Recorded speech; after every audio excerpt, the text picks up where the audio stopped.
बहन के वचनामृत में 153 पेज पर 369 नंबर का ये बोल है, उसका व्याख्यान देखो, इसमें बहन सिंह ने ऐसा बोला है, 3 बातें कही, वाली का आदि बोला, तो अभी 3 बातों में गुरुदेव श्री का व्याख्यान भी चला। पहली बात तो चैतन्य तत्व को विकलात्मक शरीर नहीं है, नहीं चैतन्यात्मक तत्व माने क्या? जो जीव वस्तु सत्स्वरूप है, वो चेतना स्वभाव है उसका। जैसे हम कई बार दृष्टांत भी देते हैं कि जैसे नमक है, तो नमक की सत्ता है तो उसका स्वभाव है। अग्नि है, तो अग्नि है तो उसका कोई स्वभाव है कि तो जो पदार्थ होता है, वस्तु होती है, सत होता है, तो उसका एक भाव भी होता है। तत्वार्थ प्रकाश, अर्थ माने पदार्थ और तत्व माने उसका भाव। ऐसा कहा ना, तो कोई वस्तु है तो उसका भाव तो होगा ना, एक बात। दूसरी बात, जो भाव है वही वस्तु है, उसको और कुछ नहीं है। मूल में क्या है? जैसे आत्मा एक वस्तु है, अब वो असंख्यात प्रदेश है, ठीक है, और संसार अवस्था में देह निर्माण है। असंख्यात प्रदेश कितने? लोक आकाश प्रमाण, और संसार अवस्था में कितना? देह निर्माण। कोई किसी की देह और छोटी हो सकती है, जब हम देखते ही तमाम इस प्रकार के छोटे छोटे इतने छोटे बारीक जीव होते हैं, कई बार तो अपने पता नहीं चलता ये जीव है कि कोई बात। ऐसे कोई धूल का कोई कण आ गया, ऐसा दिखाई दे, तो इतने से में वो असंख्यात प्रदेशी वस्तु है। अब वो जो असंख्यात प्रदेश में ही सत्स्वरूप वस्तु है, तो उसका कोई स्वभाव होगा क्या? नहीं होगा। क्यों होगा? क्योंकि वो सत है। इसमें सत बिना स्वभाव के नहीं। तो ऐसा जीव का स्वभाव क्या? वो असंख्यात प्रदेश, ये एक बात है, लेकिन उस असंख्यात प्रदेश में जो सत्स्वरूप वस्तु है उसका कोई स्वभाव है क्या? नहीं, कि वो स्वभाव है चेतन का, इसलिए उसको चैतन्य तत्व कहा। क्षेत्र उसका, हाँ जी,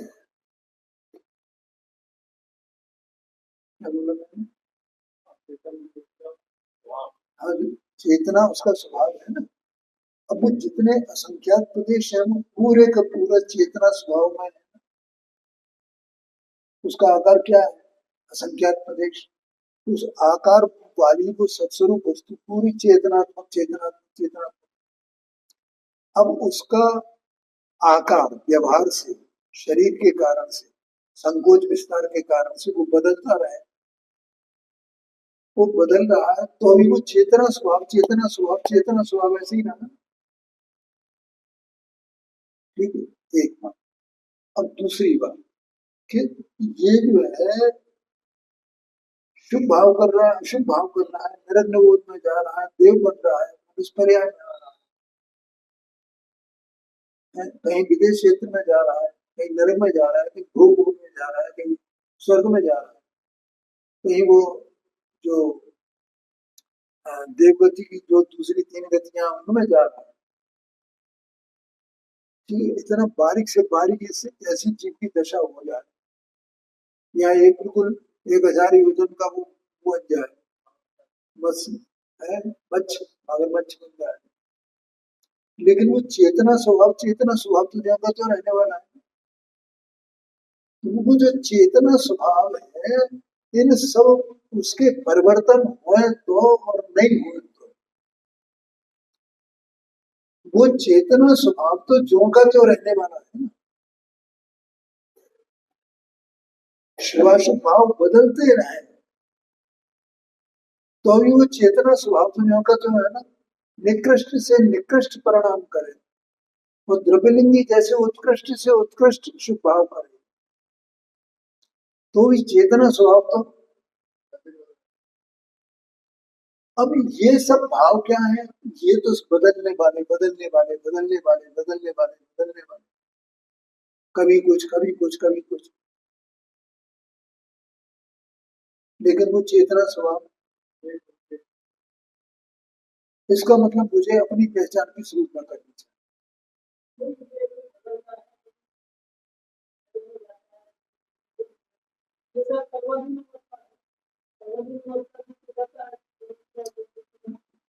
वो ठीक है, कर्माधीन अवस्था है, लेकिन इस जीव ने तो उस कर्माधीन अवस्था में जो निरंतर बदल रही है, वो अवस्था तो इसी की बदल रही है ना। तो अपनी अवस्था में ये अनादि अज्ञान के कारण से एकत्व करता है ना, अपने एक चेतना स्वभाव को नहीं जानता है ना, उसको ग्रहण नहीं करता है ना। और वो चेतना स्वभाव क्यों का तो रहा, इसलिए कहा कि इस चैतन्य तत्व को उद्गलात्मक शरीर नहीं, शरीर नहीं है इसको, नहीं है तो नहीं है, शरीर को शरीर है, इस चेतनात्मक तत्व को शरीर। दूसरा दिया, चैतन्य तत्व को भव का परिचय नहीं। क्या कहा? चैतन्य तत्व को भव का परिचय ही नहीं है, क्योंकि जो जितना भव का परिचय, मैंने जैसे नरक में कितना दुख है, स्वर्ग में सुख है, मनुष्य पर्याय ऐसी है, जैसे अपन दूसरे अधिकार में पढ़ते हैं ना, वर्ण पर्याय अपेक्षा से और वो कर्म अपेक्षा से ऐसा वर्णन जीव का है, संसार है। तो वो जो चल रहा है, तो वो जीव को इस चैतन्य तत्व को उसका परिचय नहीं है, ये कह रहे। ये बात समझ में नहीं आती, ये भाव का परिचय, भाव का परिचय, परिचय नहीं कि नहीं है, क्योंकि वो तो एक एक समय का वो तो चला गया ना, वो तो परान्मुख भाव था ना परिचय वाला। वो क्या था? परान्मुख भाव है, और वो पर्यायगत है, और उस पर्यान्मुख भाव में इसे परिचय करे पर्याय में, तो चैतन्य तो फिर भी वैसे तो वैसे किया ना, उसे क्या फर्क पड़ा है?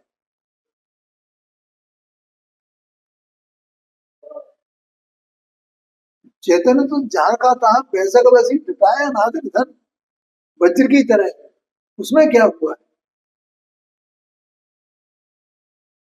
देखो, अपन ये पढ़ते हैं शास्त्र, अभी कल भी चर्चा चली थी शास्त्र का ज्ञान, ठीक है, तो शास्त्र का ज्ञान इसमें तो हुआ पर्याय,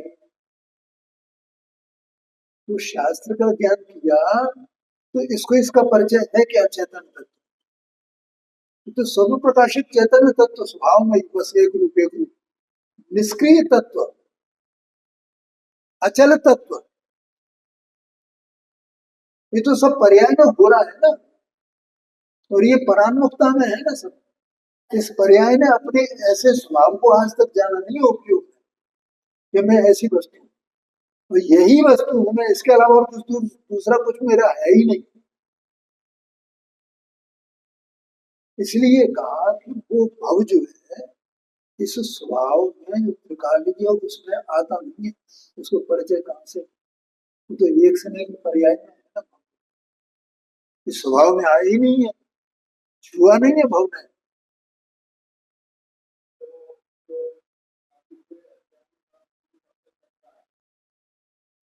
हाँ जी, वो तो पर्यायगत है सब, वो तो उपजने विनशने वाला है ना। यहाँ प्रश्न ये है कि नहीं है ये बात नहीं है, लेकिन वो पर्यायगत है ना, और उस चैतन्य तत्व में पर्यायपने का अभाव है ना। क्या कहा?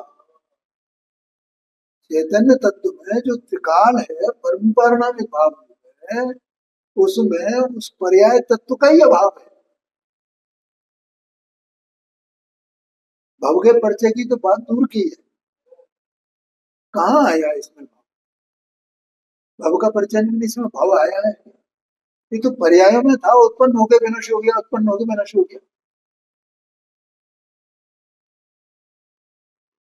वस्तु वो ही है, लेकिन मूल वस्तु क्या है, मूल स्वरूप क्या है? चेतन, चेतन, चेतन, इसको भव का परिचय।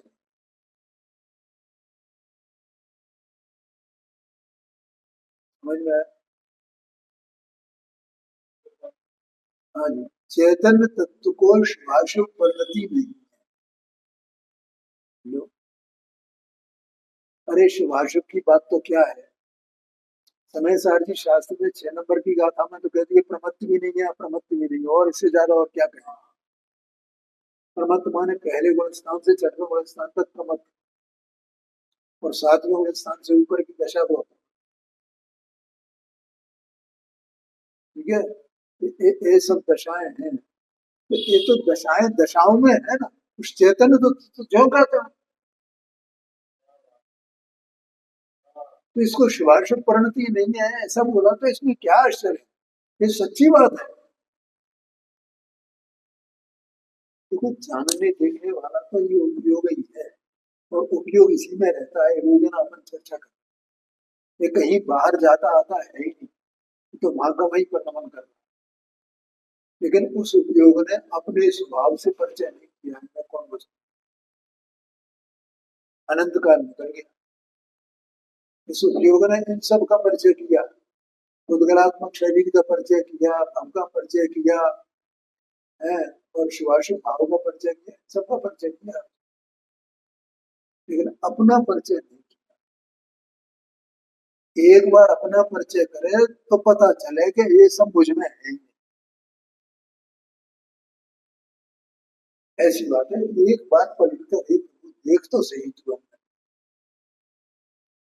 अंतर्मुख हो तो सही। ठीक है, समझ में आ गया?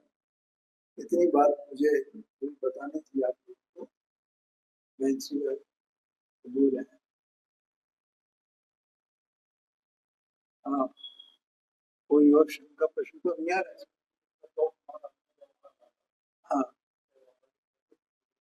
हाँ, हाँ जी, हाँ, हाँ, बिल्कुल। राग द्वेष को नहीं है माने क्या?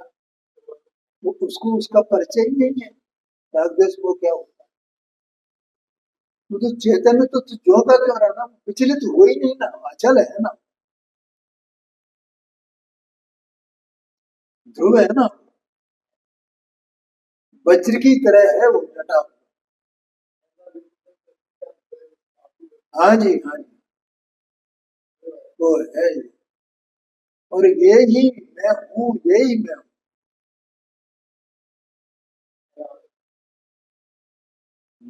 और कुछ मैं हूँ ही नहीं था। क्यों मेरी दृष्टि इधर पड़ी हुई है? हाँ जी, ये बात है। ये उपयोग तो इसी का है, उपयोग का यही है, कोई दूसरा कुछ है ही नहीं इसका। तो अंतर को होकर के अपने में समा जाना।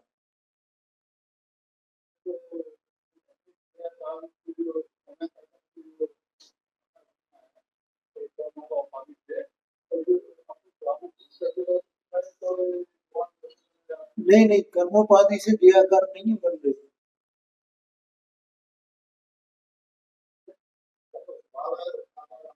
हाँ जी, नहीं आ रहे हैं। अभी आगे 42 नंबर की बात आने वाली। ऐसा मानना मूर्खता है। अरे एक मेरे ये तो बन रहे हैं, मेरे ये तो बन रहे हैं, मेरे ये तो बन रहे हैं, ये कहेंगे अपना महापाप है ऐसा मान।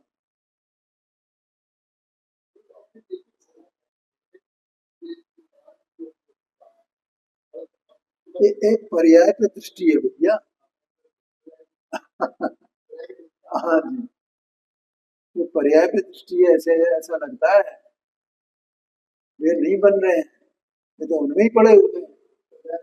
ये अपने में उस रूप से परिणाम करता है, तो वो सर्वज्ञ के भी तो बन रहे हैं, अगर बनने की कहो तो सर्वज्ञ उसको देख रहे हैं क्या, उधर उनका उपयोग है क्या, तो उसके बिना भी बन रहे हैं ना।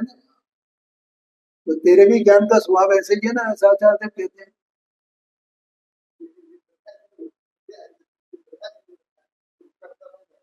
हाँ, ये घबराता है, अरे ये मेरे ज्ञान में तो आ रहे, ये लिखा है इसमें, परिशिष्ट है ना उसका, जो 14 वो आए हैं कलश उसमें।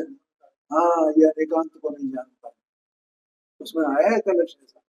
ये ईमानदार कह रही मैं इतने गेहूं को जानता हूँ, मैं इतने गेहूं को जानता हूँ, ऐसा करके एक दो कलश इस प्रकार की, मेरे ख्याल से दो कलश, एक ज्ञान की तरफ से, एक की तरफ से।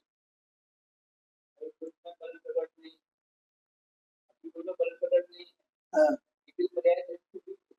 हाँ जी, बिल्कुल यही पर्याय दृष्टि है, जो बल प्रकट नहीं। अरे तू कौन है, ये बल किसका।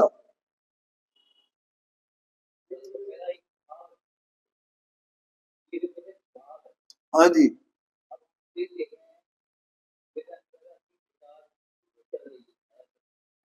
हाँ जी, हाँ,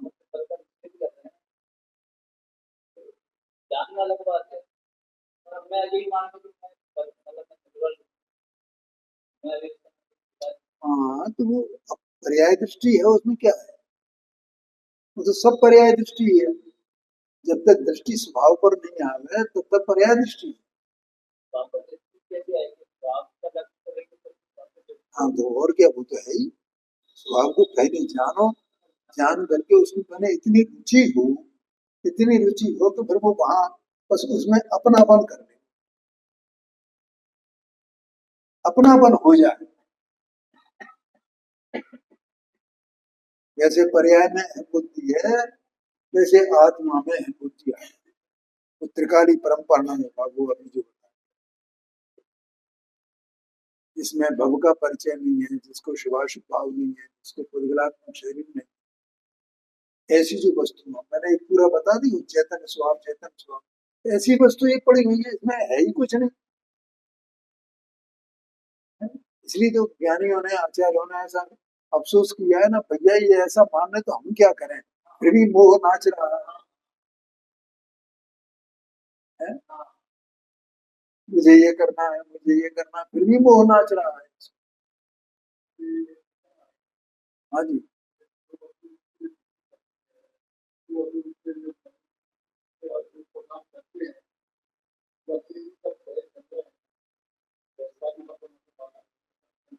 हाँ जी, हाँ जी,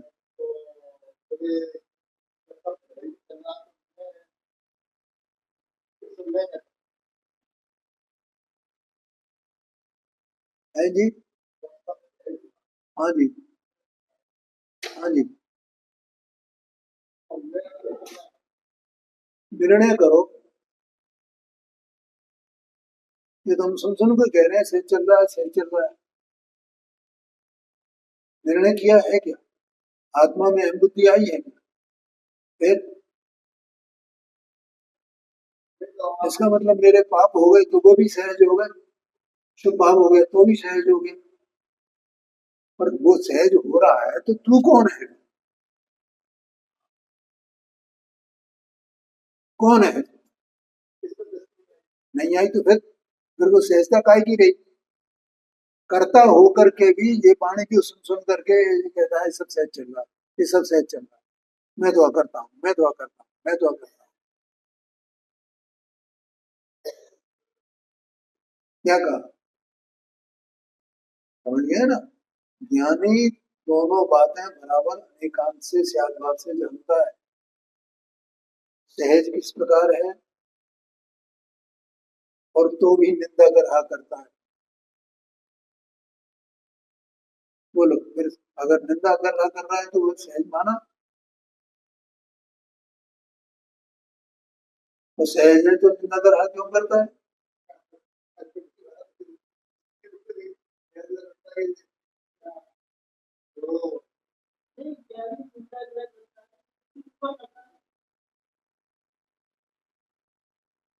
ये जो बात है, देखो क्या है, जब जीव को अपने अपनी जो चेतन तत्व की बात चली ना, उपयोग में उसमें अपनापन कर लिया। अब ये तो सब रहेंगे, कर्म कर्म भी रहेगा, अनुकर्म भी रहेगा, उदयादि भी रहेंगे, ज्ञान का क्षेपण भी रहेगा, ये सब रहेंगे ना जहाँ के तहाँ। ठीक है। अब वह क्या है अभी, कि जो उपयोग इन सब में एकत्व करता था, अहम करता था, उसका कर्ता बनता था, वो उपयोग कहाँ आ गया, कहाँ अहम किया है, तो इनका वो कर्ता रहा क्या। अगर आत्मा में अहम आया है, चेतना तत्व में अहम आया है, तो उसकी परीक्षा ये है कि वो कर्ता रहा क्या, कर्ता नहीं रहा, अकर्ता हो गया है। तो अकर्ता हो गया है, तो इसकी पहचान क्या, कैसे पता चले क्या करता, तो फिर भी कुछ ना कुछ करता हुआ दिखाई देता है। राजा सिंह का जी नरक में कुछ नहीं करता होगा, ऐसे ही पिटता रहता है पड़ा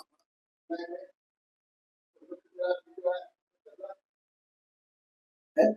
देवलोक जो है, सौ धर्मेंद्र वगैरह, ये जो एक भवावतारी, ये क्या कुछ करते धरते नहीं है क्या, नहीं दिखाई देते हैं, भगवान के सम्मुख में जाते हैं कि नहीं जाते हैं? वहाँ कृत्रिम चैत्यालय वंदना वगैरह करते हैं कि नहीं करते? तो करते तो हैं, करते तो हैं, तो फिर अकर्ता कैसे, अकर्ता कैसे। ये समझ गया। ये देखो ऐसा है, ज्ञानी को सम्यक दर्शन होने पर, अहम आने पर दो धाराएं प्रकट होती, एक ज्ञान धारा और एक कर्म धारा। जितना भी जो कुछ करना धरना है ना, जो विकल्प है जितने, करने के, धरने के, जाने के, आने के, समोषण रचना करने के, तीर्थ वंदना करने के, अकृत्रिम चैत्यालय वंदना करने के, ये सब है ना, है। और वो अ, जो अपना असंख्य वहां पर अप्सराएं हैं, उनके सब भोग भोगने के ये सब परिणाम चलते हैं ना, तो ये सब परिणाम तो कर्मोदय जन्य है, और वो ज्ञान धारा है, वो ज्ञान धारा निर्मल है, निर्विकल्प है, और वो स्वतः प्रकाशक है। तो वो ज्ञान धारा अपने को भी जान रही है, अपने ज्ञान को भी जान रही है, अपने सम्यक दर्शन को भी जान रही है, अपने त्रिकाली तत्व को भी जान रही है भेदा भेद रूप से। और ये जो कर्म धारा है, जो विकार है परिणति में, शुभाशुभ भाव है, ठीक है, और अपने में जितनी शुद्ध धारा प्रकट हुई है, वो सब उसको भी जान रही है, वो ज्ञान की परंपरा। तो अब ज्ञानी, उसको क्या कहा था, ज्ञानी, ये ज्ञानी है, ये ज्ञानी, ज्ञानी तो है, तो जीव द्रव्य ही ना, तो उसको ज्ञानी क्यों कहा जा रहा है, ज्ञानी इसलिए कहा जा रहा है कि उसके ज्ञान में सब प्रकाशित है, सम्यक ज्ञान प्रकट हुआ है। अब वो सम्यक ज्ञान अपना अपने को कितना मानता है, क्या जो कर्म धारा जन्य जितना अपनी परिणति में विकार है, विकार का परिणाम चल रहा है, वो ज्ञान धारा उसको अपनाती है क्या,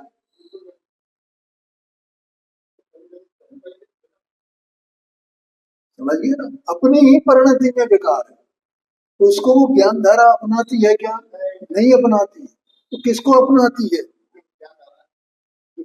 ज्ञान धारा अपने स्वभाव को अपनाती, मैं ये हूँ, और इसी स्वभाव में अभी अपन पर्याय और द्रव्य का तो यहाँ भेद करते हैं, निर्मल पर्याय और द्रव्य का, जैसा द्रव्य वैसी निर्मल पर्याय, लेकिन वहां तो अभेद ही है ना सब, वहां से कोई अलग हो गई है क्या वो पर्याय, तो उस स्वभाव रूप परिणमन कर रही है बस, और स्वभाव वही पड़ा हुआ है ना सब।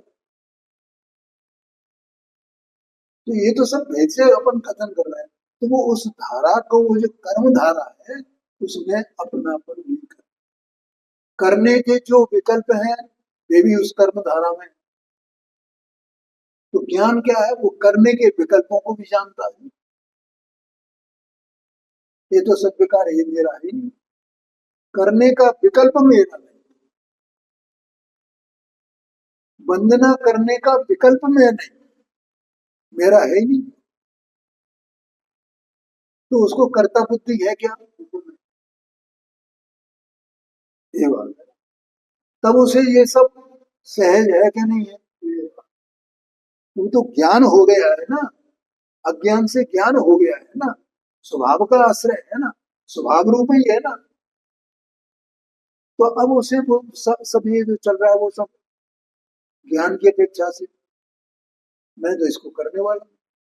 तो फिर ये क्यों हो रहा? तो जो होने योग्य है वो हो रहा, मैं तो इधर बैठा हूँ।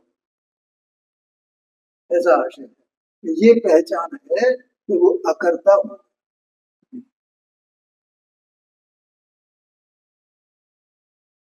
समझ में आया कि नहीं? ये हाँ जी, हाँ जी, 110 नंबर का कलश है पुण्य पाप अधिकार, उसमें यही बात आई है।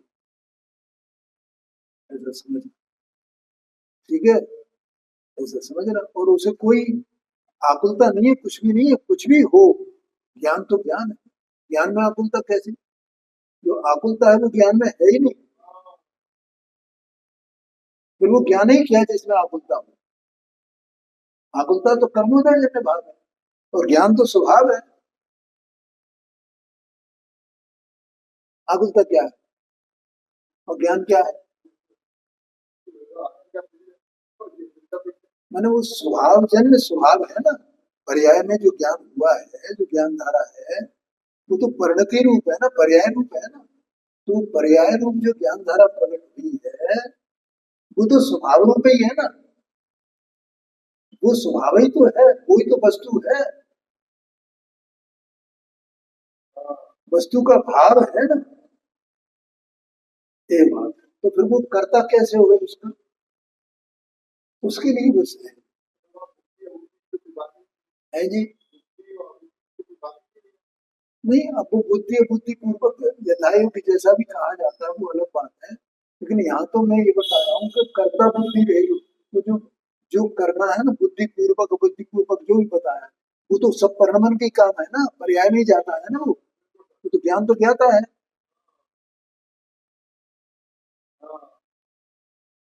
ये बात है, तो ये बहुत सूक्ष्म बात है, शांति से समझ नहीं बात।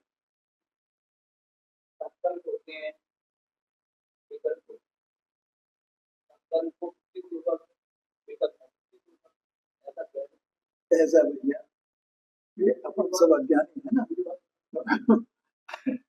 अज्ञान में अपन जो कुछ कहेंगे ना, वो सब अपने को ऐसे ही लगेगा।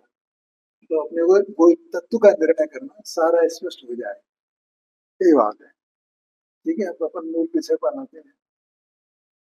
ये हो ही नहीं पाता अपना करके चर्चा में, हालांकि वो निरर्थक नहीं है चर्चा, सार्थक ही है, लेकिन फिर भी ये तो हाँ,